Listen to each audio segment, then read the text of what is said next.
नमस्कार, news India देख रहे हैं आप और आपके साथ मैं हूं सुरभि तिवारी। और सबसे पहले एक बड़ी खबर आपको बता देते हैं। बांग्लादेश में हिंदू युवक दीपू चंद्र दास की हत्या का जो मामला सामने आया था, दीपू की हत्या से जुड़ा एक और वीडियो अब सामने आ चुका है। पहले हम आपको एक एक करके वीडियोस भी दिखाएंगे और ये भी समझाएंगे, बताएंगे कि उस दिन क्या कुछ हुआ था। पुलिस के सामने कैसे जान की भीख मांग रहा था दीपू चंद्र, लेकिन पुलिस ने दीपू को भीड़ के हवाले कर दिया। सोशल मीडिया पर यह वीडियो इन दिनों तेजी से वायरल हो रहा है। बांग्लादेश में ईश निंदा के आरोप में कट्टरपंथियों के हाथों मॉब लिंचिंग का शिकार हुए हिंदू युवक दीपू चंद्र दास की हत्या से पहले का एक वीडियो सामने आया। कट्टरपंथियों के हाथों बेरहमी से मारे जाने से पहले दीपू चंद्र दास पुलिस की हिरासत में था। दीपू चंद्र दास पर एक नहीं बल्कि 2 बार हमला हुआ था और दूसरी बार उसे मारा गया। जानकारी के मुताबिक दीपू के साथ काम करने वाले एक मुस्लिम कर्मचारी ने अपनी निजी खुन्नस में उसके ऊपर ईश निंदा के बारे में अपमानजनक टिप्पणी का आरोप लगा दिया था। दीपू ने पुलिस ने अब इस बारे में जानकारी भी दी थी, लेकिन पुलिस ने कोई कार्रवाई इस दौरान नहीं की। ये तस्वीर जरा गौर से देखिए, एक्सक्लूसिव तस्वीर इस वक्त हम आपको दिखा रहे हैं न्यूज इंडिया पर। ये वो वीडियो है जो इस वक्त सोशल मीडिया पर वायरल हो रहा है। कैसे दीपू चंद्र दास पुलिस के सामने रहम की भीख मांग रहा है, गिड़गिड़ा रहा है कि उसकी जान बचा ली जाए। क्यों? क्योंकि वो अल्पसंख्यक है और इसका खामियाजा उसे उठाना पड़ा।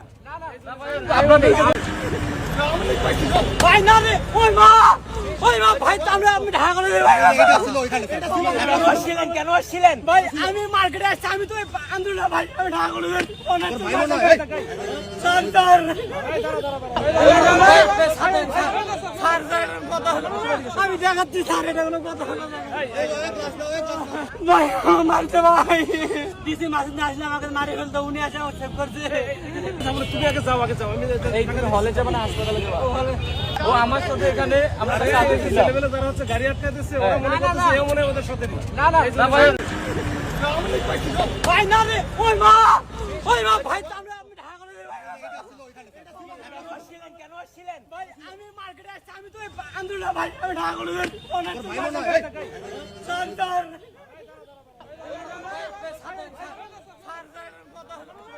अब आपको ये 2 तस्वीरें दिखाते हैं। इन 2 तस्वीरों में जरा गौर से देखिए। एक तस्वीर जिस दौरान दीपू की हत्या से पहले की बताई जा रही है कि कैसे वो पुलिस के पास तो पहुंचा।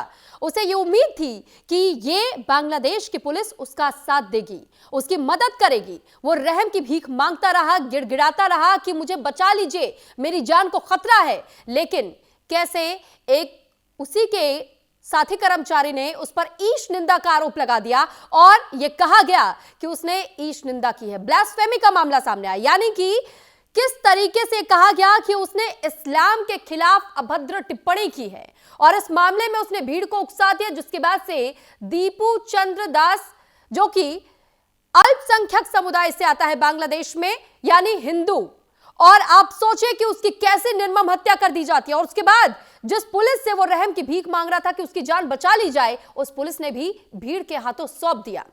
और दूसरी तस्वीर में आप देखेंगे जिस दौरान ये भीड़, ये उन्मादी भीड़ इस कदर इस दीपू चंद्र पर हावी हो गई कि पहले तो उसे पीट पीट कर उसकी निर्मम हत्या की गई, मौत के घाट उतारा गया, और उसके बाद उसे बांध कर रस्सियों से बुरी तरह उसकी लाश पर तब भी लाठियां बरसाई गई, उसे पीटा गया और उसके बाद उसे जला दिया गया।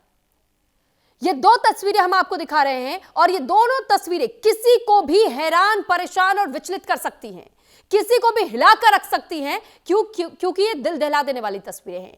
एक शख्स जो अपनी जान बचाने की भीख मांग रहा है, वो भी पुलिस के सामने, उस पुलिस के सामने जिसने जब वर्दी पहनी होती है तो हम ये उम्मीद लगाए बैठते हैं कि शायद अगर मैं इनके पास जाऊं तो ये मुझे प्रोटेक्ट करेंगे, मुझे बचाएंगे इस भीड़ से। लेकिन सोचिए कैसा हो जब वही पुलिस उस भीड़ के सामने आपको परोस दे।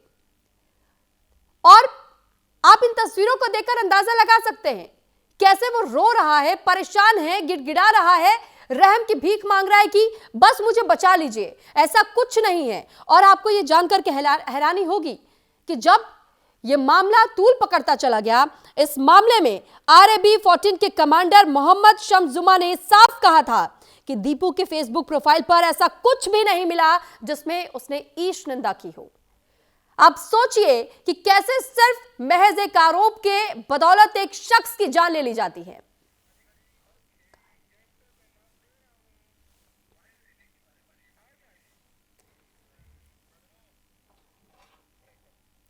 और इस पर हमसे चर्चा करने के लिए इस वक्त हमारे साथ रिटायर्ड ब्रिगेडियर शरदेंदु जी हमारे साथ जुड़े हुए हैं। डिफेंस एक्सपर्ट है आप, बहुत स्वागत है सर आपका न्यूज इंडिया पर।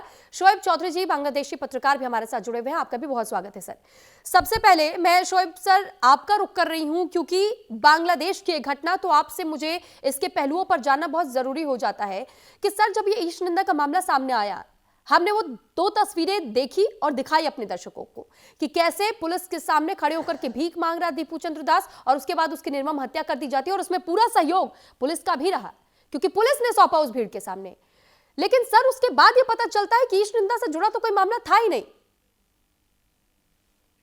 बहुत बहुत धन्यवाद सुरभि जी। देखिए, दीपू चंद्र की ये हत्या के बाद रेपुटेशन बटालियन ने कह दी कि इन्होंने कोई धर्म अवमानना कर कोई कुछ भी नहीं किया जी। दीपू चंद्र के ऊपर जो उनके जो हत्या हुआ, इसके एक दिन बाद बांग्लादेश के झिनाइदह डिस्ट्रिक्ट में गोपाल विश्वास के और नाम के और एक हिंदू रिक्शा चालक, उनके हाथ में जो हिंदू रिस्ट बैंड होते हैं, हाथ में लगाते सूते की लाल कर ये थे, और रिक्शा चलाते चले थे गए का एक जय मां दुर्गा। तुरंत उनको जिहादियों ने पकड़ लिया, कहता है कि ये इंडियन एजेंट है। उनको भी पिटाई की, मैंने ट्वीट किया, आप देखेंगे। अभी दीपू चंद्र दास की जो हत्या है, इसको लेकर दुनिया में अभी बहुत ही रिएक्शन हो रहा है। बिल्कुल। ब्रिटिश एमपी अफसाना बेगम ने स्टेटमेंट दी, यूएस कांग्रेसमैन ने स्टेटमेंट दी, एमनेस्टी इंटरनेशनल ने दिया, और यूनुस जो ईस्ट हिंदुओं के जान को लेकर जो खेल रहा है, इसके नतीजा बहुत ही कुछ खराब होने वाला है। इसके लिए हमारे पास एक इंफॉर्मेशन है कि US state department is also issuing a statement about Deepu Chandra's murder. सबसे बड़ी बात जो है सुरभि जी, यहाँ हमारे आदरणीय सरजिंदर जी भी हैं। देखिए, आप कह रहे हैं कि 10 बंदे को 10 लोगों को पकड़ा है, एक को भी रिमांड पे नहीं ले गई पूछताछ के लिए, और आप 10 को क्यों पकड़े? यहाँ तो 100 मुसलमान जिहादी हैं, वीडियो में दिखाई दे रहे साफ साफ, सबको पकड़ी है। मगर हमारे को लगता है कि ये जो 10 को पकड़ा है 3-4 दिन बाद इसको छोड़ देगा। ये पूरे यूनुस की एक आईवास है, क्योंकि यूनुस खुद आज के दिन के लादेन है, और यूनुस पाकिस्तानी काफी हो जाता है कि अगर ईशनिंदा का जो मामला सामने आया था उसके बाद से एक अल्पसंख्यक समुदाय से जुड़े हुए एक हिंदू शख्स को इस तरीके से निर्मम हत्या करके उसकी जान ले ली जाती है, आग के हवाले कर दिया जाता है, और पुलिस इस भीड़ के हाथों इस शख्स को सौंपती है, तो सर मोहम्मद यूनुस की ओर से इस पूरे घटनाक्रम के बाद से सिर्फ वो निंदा करते हैं। सर निंदा करना क्या सिर्फ इतना ही रह गया है अब बांग्लादेश में? नहीं, निंदा मैंने क्या कहा, यूनुस खुद लादेन है। अब पुलिस कहिए, जो कुछ कहिए, ये प्रशासन कहिए, सब जिहादियों के लिए काम कर रहे हैं। आपको एक आउट ऑफ द रिकॉर्ड एक इंफॉर्मेशन देता सुरभि जी कि ये टॉपिक यहाँ नहीं है कि बांग्लादेश में जो एक हत्या हुआ जो छात्र नेता हादी, बिल्कुल, अभी तो यूनुस कह रहा था कि इसके हथियार खूनी चली गई भारत। अब तक उसका खूनी कौन है यही पता नहीं चला। खूनी भारत गया तो बहुत दूर, अभी तक खूनी कौन है पता नहीं चला। मगर मैं ऑन रिकॉर्ड कह रहा हूं कि ये हादी के खूनी है पाकिस्तानी आईएसआई, और इसके खूनी है मोहम्मद यूनुस। दोनों जानता है, क्योंकि बांग्लादेश की इलेक्शन की टलने के लिए, इलेक्शन को डिस्टेबलाइज करने के लिए एटमॉस्फेयर को ये सब कर रहा है। ठीक है, मैं लौट रही हूँ आपके पास। मैं अब रिटायर्ड ब्रिगेडियर शरदेंदु सर, मैं आपका रुख कर रही हूँ। शरदेंदु जी, सर सवाल ये भी हो जाता है कि जब उस्मान हादी की हम बात करते हैं, उस्मान हादी को लेकर के हमने देखा कि जो फ्यूनरल राइट्स जो वहाँ प्रिपेयर किए गए थे, वहाँ पर लाखों की संख्या में भीड़ पहुंची थी, और वहाँ भीड़ पहुंचने के बाद भी ये कहा गया था कि हम फ्यूनरल में शामिल होने के लिए नहीं आए हैं, हम न्याय पाने के लिए आए हैं। उसके बाद एक घटना सामने आती है, एक शख्स की निर्मम हत्या कर दी जाती है, उसे आग लगा दिया जाता है, सोशल मीडिया पर वीडियो वायरल होता है। सर इस वक्त बांग्लादेश में चल क्या रहा है? बांग्लादेश को समझ में क्यों नहीं आ रहा है कि आप धर्म के आधार पर कभी किसी देश को नहीं चला सकते हैं?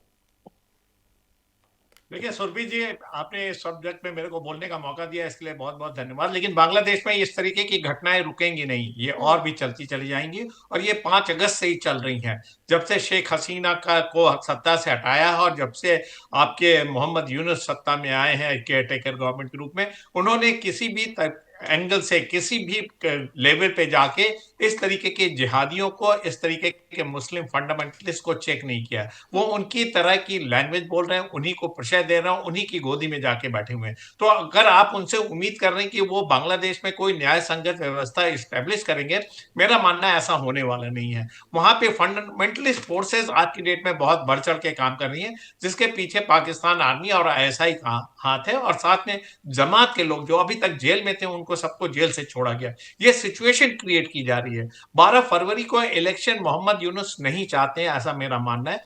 वो क्योंकि देखिए जो फंडामेंटलिस्ट फोर्सेस हैं उनको आज की डेट में बांग्लादेश जिस स्थिति में है वो सूट करता है। इस तरीके की अराजकता, इस तरीके के आसन, इस तरीके की अफरा तफरी का माहौल, और इस सिचुएशन का फायदा उठा के वो तमाम माइनॉरिटीज को एलिमिनेट करते जा रहे हैं, त्रासदी कर रहे हैं, उनको अंदर एक भय पैदा कर दे रहे हैं। देखिए जिसकी जान चली गई वो जान आएगी नहीं, दीपू चंद दास की जान जाएगी आएगी नहीं, ये मान के चलिए। और इसको शहद मिलती है मोहम्मद यूनुस जैसे शख्स द्वारा। सिक्योरिटी फोर्सेस उसके पास करती है। सिक्योरिटी फोर्सेस कैसे मौत के सामने हैंडओवर कर सकती है उस बच्चे को जो अपने जान की गुहार लगा रहा है कि वो उसको शक था कि उसको मार दिया सर, लेकिन जाएगा। एक और मामला, एक और एंगल इसमें सामने आया है और ये बताया गया है कि जो इंडस्ट्रियल पुलिस के एसपी मोहम्मद फरहाद थे, उन्होंने ये कहा है कि हमें तो समय रहते सूचना दी ही नहीं गई। अगर ये समय रहते हमें पहले से ओनर की तरफ से जानकारी दे दी जाती कि ब्लास्फेमी का मामला सिर्फ आरोप के तहत में लगाया जा रहा है, ऐसा मामला है नहीं है, हम जांच करते तो शायद उसकी जान बच सकती थी।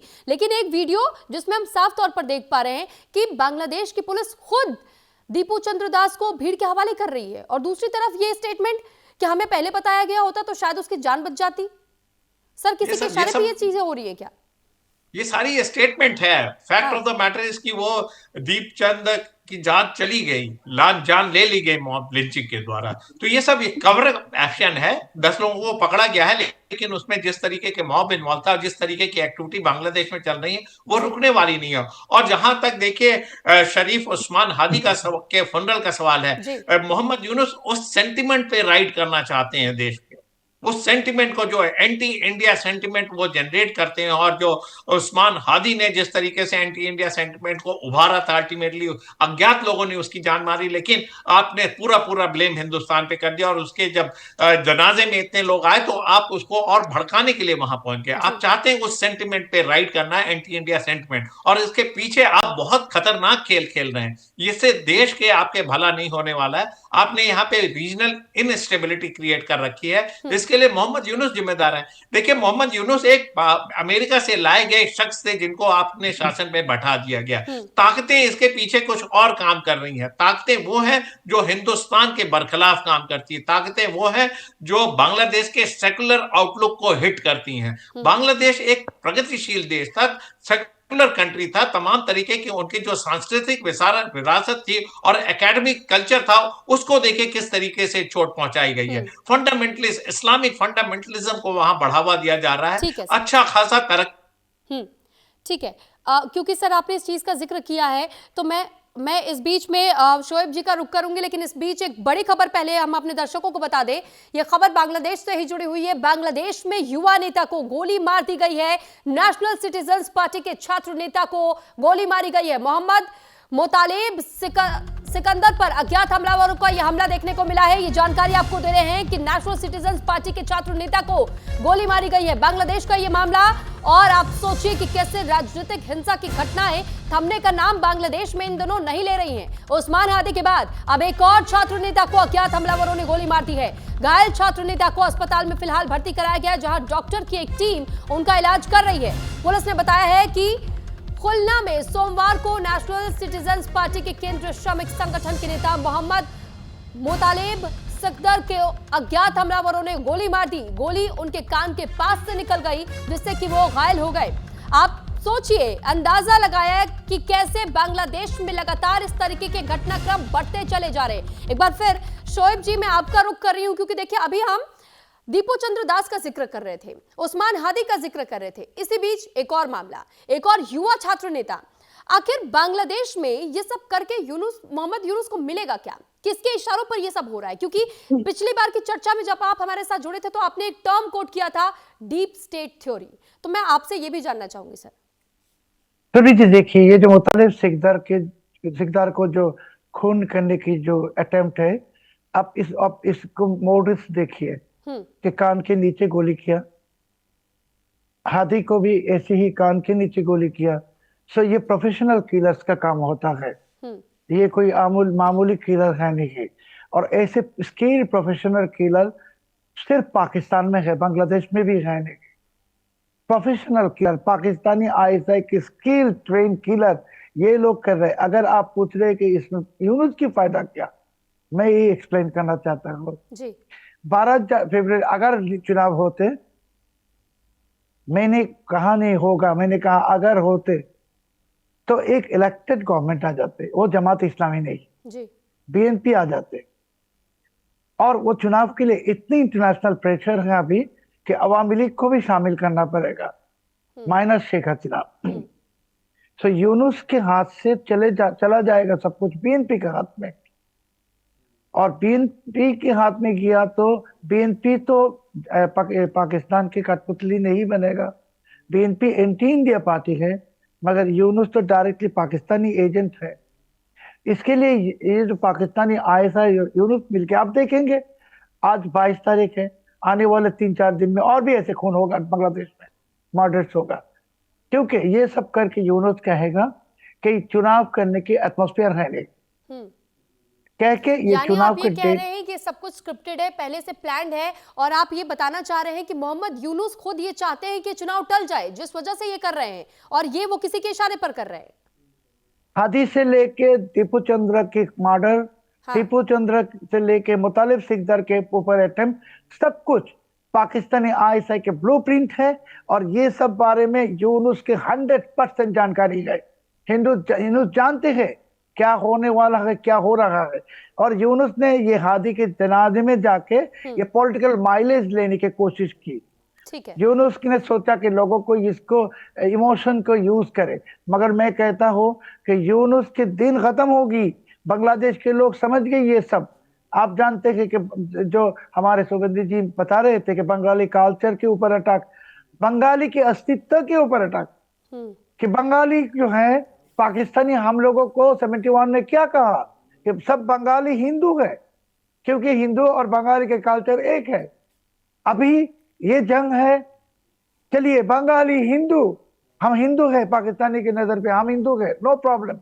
बंगाली के साथ पाकिस्तानी की जंग है, और इस जंग में यूनुस पाकिस्तान के साथ है, और अमेरिकी डीप स्टेट भी यूनुस के साथ थे। मगर अभी डोनाल्ड ट्रंप ने समझ लिया कि इसको साथ देने से मुसीबत है। बांग्लादेश में आना अमेरिका के लिए इतना आसान है नहीं। इसके लिए धीरे धीरे देखेंगे अमेरिका उससे सर के ऊपर से हटा देगा। पाकिस्तान है, यूनुस है, बांग्लादेश को बर्बादी इनकी कॉमन एजेंडा है, और इस एजेंडा को हम लोग बर्बाद करेंगे, बांग्लादेश के लोग। ठीक है शोएब जी, मैं आपके पास लौटूंगी। हमारे साथ शरदेंदु जी भी बने हुए। सर, सवाल ये भी हो जाता है कि बांग्लादेश जिस तरीके से इन दिनों परफॉर्म कर रहा है मोहम्मद यूनुस की सरकार के तहत में, हम ये देख रहे हैं कि अल्पसंख्यक समुदाय तो सुरक्षित है ही नहीं, जो हिंदू कौम है वहाँ। लेकिन सर, एक सवाल ये भी बहुत बड़ा हो जाता है कि हर मामले पर इंडिया को बीच में मोहम्मद यूनुस की सरकार क्यों लेकर के आ जाती है। और हम ये भी देख रहे हैं कि पाकिस्तान का इंटरफेरेंस इन दिनों बांग्लादेश में बहुत ज्यादा बढ़ा है। क्या मोहम्मद यूनुस ये भूल चुके हैं कि वही भारत है जिसने 1971 के समय में सबसे पहले, सबसे आगे आकर के लड़ाई में सहयोग किया था बांग्लादेश का, बांग्लादेश को आजादी दिलाने वाला भारत था।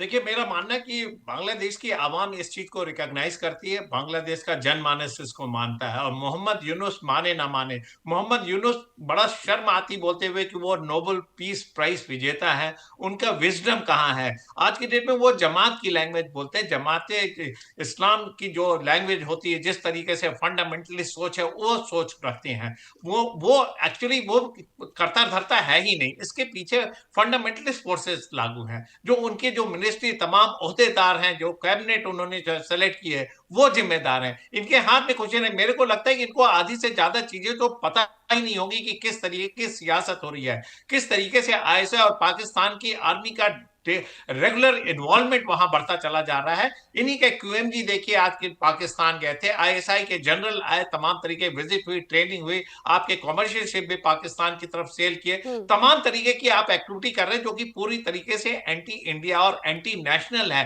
एंटी नेशनल बांग्लादेश के परिप्रेक्ष्य में है।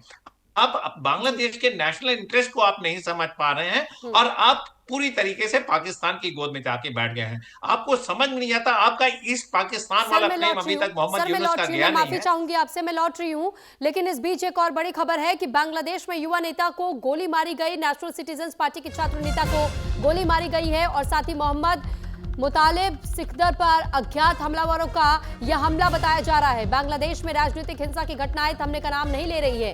साथ ही ये जानकारी हम आपको दे दें कि उस्मान हादी के बाद से अब ये दूसरा मामला जब एक छात्र नेता पर अज्ञात हमलावरों ने गोली मारी है।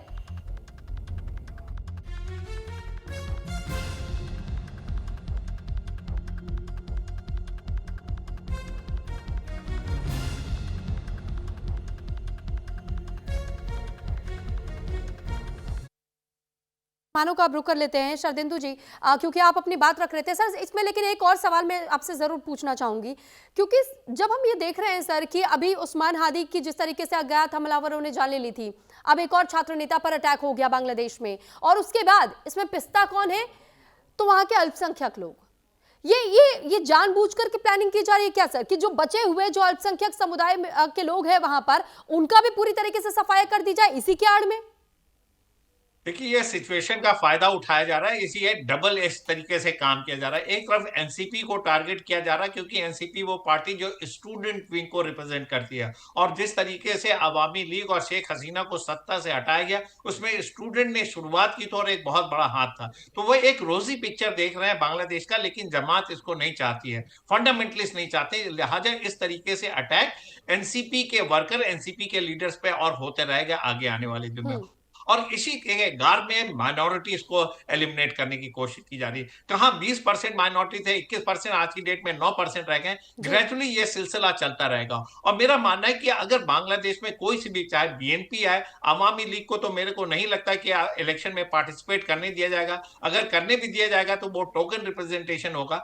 चाहे जमात के लोग आए, लेकिन आपको अपना नेशनल इंटरेस्ट देखना होगा। आप उस देश के साथ या पाकिस्तान के साथ कैसे जा सकते हैं जिसने 1971 से पहले आपके ऊपर कितनी ज्यादा त्रासदियां की। आप उसके चंगुल से निकल के आप एक आजाद मुल्क बने। आप कैसे उसी तरीके की सोच और उसी तरीके की व्यक्तित्व को अपने यहाँ फिर से इंस्टॉल कर सकते। तो लिहाजा मेरा मानना है कि चाहे बीएनपी आए, चाहे कोई सत्ता है, अगर वो बांग्लादेश का इंटरेस्ट देख रहे हैं तो वो एंटी इंडिया नहीं जा सकते। एंटी इंडिया जाने का मकसद एक है कि हमारे trade, commerce, people to people contact, education, IT, energy, water resources, तमाम ऐसी चीजें हैं जो बांग्लादेश को मोस्ट फेवर्ड नेशन हिंदुस्तान का बनाता है। हम बहुत स्ट्रांग एलाई हैं और हिंदुस्तान कभी भी नहीं चाहेगा, चाहे कोई सत्ता में आए, बांग्लादेश हिंदुस्तान से बरखिलाफ जाए। सर इसी से जुड़ा एक सवाल मैं शोएब सर से भी पूछना चाहूंगी, लेकिन उसके पहले मैं एक तस्वीर जरा अपने दर्शकों को दिखा दूं कि जो दो तस्वीरें आप देख रहे हैं, एक तस्वीर वो जो बांग्लादेश से सामने आई जब पुलिस ने कैसे भीड़ के हवाले कर दिया दीपू चंद्र दास को, और उसके बाद जो दूसरी तस्वीर आप देख रहे हैं, दरअसल ये तस्वीरें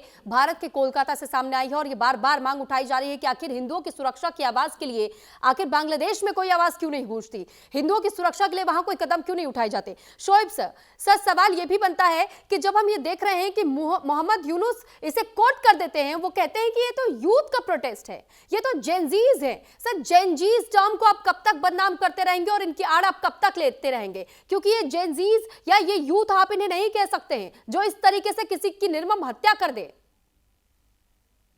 सुरभि जी, ये यूनुस जो भी कहे, जेनजीज कहे या कुछ भी कहे, ये जंगीज है, जिहादीज है।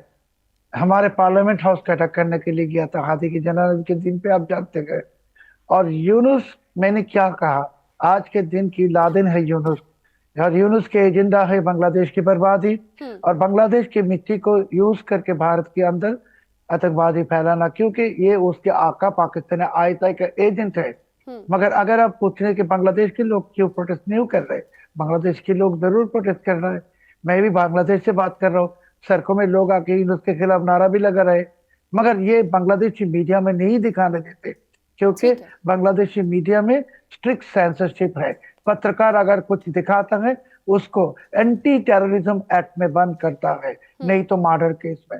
इसके कारण आप लोग बांग्लादेश में यूनुस के खिलाफ जो आवाज उठ रहे ये नहीं देख रहे, मगर मैं ये दावे के साथ कहता हूँ 25 तारीख तक आप लोग देखेंगे बांग्लादेश में कितनी जोरदार आवाज उठता है यूनुस के खिलाफ। ठीक है सर, समय का अभाव है इसलिए मुझे आप दोनों को यही रोकना पड़ा है। बहुत धन्यवाद आप दोनों का हमारे साथ जुड़ने के लिए और अपनी अपनी बात को रखने के लिए। तो फिलहाल बांग्लादेश में इन दिनों जो कुछ भी चल रहा है वो पूरा देश नहीं बल्कि पूरी दुनिया देख रही है, और इसी वजह से इस वक्त चर्चा खूब जोरों पर है कि आखिर बांग्लादेश में हो क्या रहा है। मोहम्मद यूनुस बांग्लादेश की बर्बादी के लिए आखिर किन लोगों का साथ देना चाह रहे हैं, बांग्लादेश को बर्बादी की राह पर आखिर वो आगे क्यों लेकर के जा रहे हैं, और क्या वाकई चुनाव हो पाएगा मुमकिन बांग्लादेश में या नहीं, अभी इसके लिए इंतजार करना होगा।